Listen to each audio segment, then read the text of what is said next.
بسم اللہ الرحمن الرحیم۔ اس ویڈیو میں آپ کو گنبد خضرا کے مغرب کی جانب ان 3 مقدس دروازوں کی زیارت ہوگی جن کی پہلی دفعہ تعمیر نبی صلی اللہ علیہ وآلہ وسلم کے دور میں یا خلفائے راشدین کے دور میں ہوئی تھی۔ آئیے زیارت کریں۔ باب السلام، گیٹ نمبر 1۔ مسجد نبوی کے اس دروازے کی پہلی تعمیر حضرت عمر فاروق رضی اللہ تعالی عنہ کے دور خلافت میں ہوئی تھی۔ یاد رہے کہ اس دور کے بعد بھی مسجد نبوی کی بے شمار دفعہ توسیع ہو چکی ہے۔ باب السلام مسجد نبوی کا سب سے آرائشی دروازہ ہے۔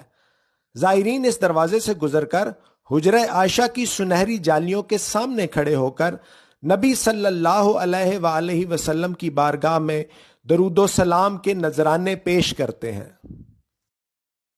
باب ابو بکر، مسجد نبوی کا وہ دروازہ جس کی نسبت حضرت ابو بکر صدیق رضی اللہ تعالی عنہ کے ساتھ ہے۔ زائرین کی سہولت کے لیے دروازے کو 3 چھوٹے دروازوں میں تقسیم کیا گیا ہے، جیسا کہ ویڈیو میں آپ کو نظر آ رہا ہے۔ مسجد کے اندرونی حصے میں حضرت ابو بکر صدیق رضی اللہ تعالی عنہ کے گھر کے قریب ترین دروازہ ان دروازوں میں سے وہ ہے جو انتہائی دائیں ہاتھ کو باب السلام کے ساتھ والا دروازہ ہے۔ مزید یہ کہ ان دروازوں سے گزر کر زائرین ریاض الجنہ کے انتہائی قریب پہنچ جاتے ہیں، جس قربت کی بدولت ان کو ریاض الجنہ کی بے شمار زیارات بھی مل جاتی ہیں۔ ایسی ہی ایک مقدس زیارت محراب نبوی کی جھلک آپ کو ویڈیو کے اگلے حصے میں نظر آئے گی۔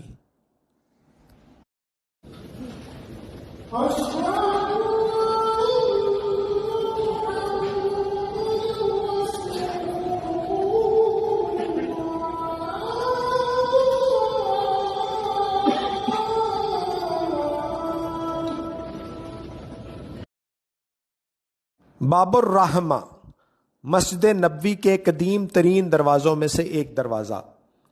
اس دروازے کی پہلی دفعہ تعمیر نبی صلی اللہ علیہ وآلہ وسلم کے دور میں ہوئی تھی۔ یہ دروازہ باب عاتقہ کے نام سے بھی مشہور ہے، کیونکہ حضرت عاتقہ بنت عبداللہ رضی اللہ تعالی عنہا کا گھر اس دروازے کے باہر ہوا کرتا تھا۔ زائرین اس دروازے کی زیارت تو کر سکتے ہیں، لیکن حالیہ دور میں صرف ان زائرین کو اس دروازے سے گزرنے کی اجازت ملتی ہے جو ریاض الجنہ کی زیارت کرنے کے بعد مسجد کے اندرونی حصے سے مسجد کے صحن کی طرف کو باہر نکل رہے ہوتے ہیں۔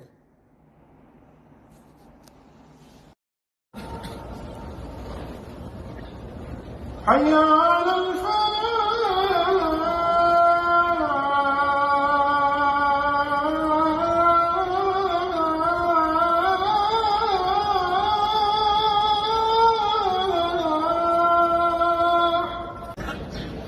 اللہم صلی علی محمد وعلی آل محمد۔